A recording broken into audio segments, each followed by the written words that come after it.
On October 7, 1989, tens of thousands of people marched on the U.S. Capitol building in Washington, D.C. They gathered to hear Tracy Chapman talking about a revolution and Stevie Wonder call out for love and kindness. They gathered to be inspired by the words of Jesse Jackson, Susan Sarandon, Martin Sheen, Coretta Scott King, and the event's organizers from the National Coalition for the Homeless, the National Low-Income Housing Coalition, the Community for Creative Nonviolence, and the National Union of the Homeless. They gathered to stand in solidarity, those who were homeless themselves, along with their housed allies. They gathered to protest the severe lack of safe, decent, and affordable housing in the United States. October 7th was a sunny autumn day, and the flags surrounding the Washington Monument flapped in the breeze as marchers who had crossed the Potomac River from the Pentagon merged with a mass of people gathered at the monument. Others walked the nearly 4 miles from RFK Stadium, where they had been sheltered in the days leading up to the march. As they converged, the marchers made their way past the AIDS quilt laid out in rows on the National Mall, down Connecticut Avenue toward the Capitol.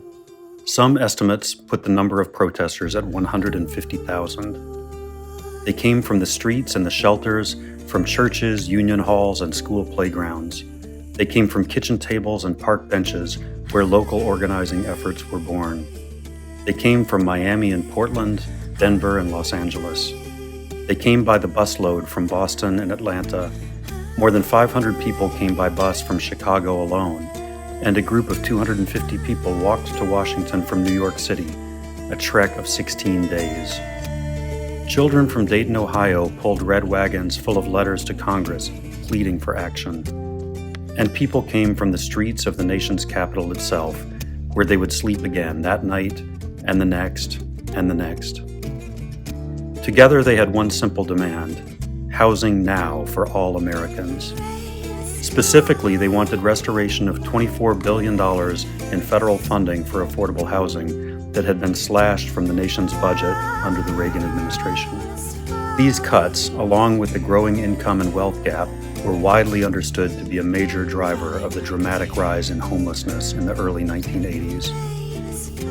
Many local marches prior to October 7th built momentum that culminated in the Housing Now March, which was and remains the largest collective outcry for housing as a basic human right in the nation's history.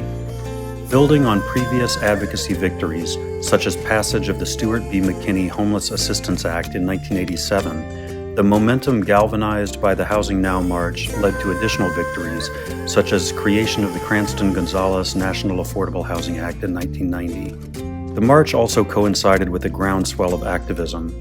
Local grassroots organizing flourished, and acts of civil disobedience occurred across the United States, including occupation of empty buildings, a coordinated multi-city take-off-the-boards campaign during the months leading up to the Housing Now March. Many of these efforts were led by people who were themselves homeless, and by the faith community, which has played a central role in responding to the homelessness crisis. While Housing Now was organized in response to the epidemic of contemporary homelessness in the United States, it is important to recognize that homelessness did not begin in the 1980s. In fact, historians such as Roberta Ann Johnson, Kenneth Kuzmer, Todd DiPastino, and others have documented waves of homelessness that go back to the earliest days of colonization. Over the centuries since it first appeared in the cities of the Eastern Seaboard, homelessness has impacted some more than others.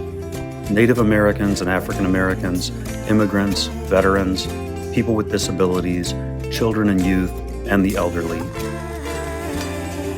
Homelessness has spiked with each major economic recession and has receded as more humane policies have gone into effect, including veterans' benefits after the Civil War, Social Security for all Americans, Medicare and Medicaid, and a massive infusion of federal funding for affordable housing in the years following World War II. This combination of housing, healthcare access, and guaranteed income caused homelessness to recede, so that when the homelessness epidemic exploded in American cities in the 1980s, it felt new. Since then, millions of Americans have experienced firsthand the horrors of living without a home. Men, women, children, youth and young adults, veterans who fought for this country only to be failed by it when they returned from war, people suffering from mental illness and addiction, people fleeing domestic violence. In cities across the U.S., people of color, particularly Native Americans and African Americans, remain disproportionately overrepresented among the ranks of those experiencing homelessness. Homelessness is not new, it is not colorblind, and it is not inevitable.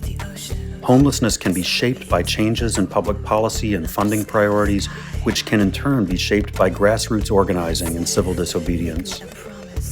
As the United States continues to face homelessness on a massive scale well into the 21st century, it is important to ask what we can learn from the past, from our successes and our failures.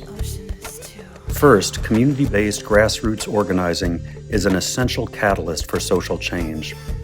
Those in power never cede that power without well-organized, focused outside pressure.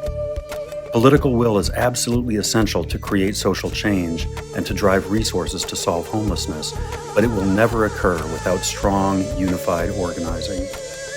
Second, those most affected by homelessness must be in decision-making roles around funding, policy, programming, and advocacy.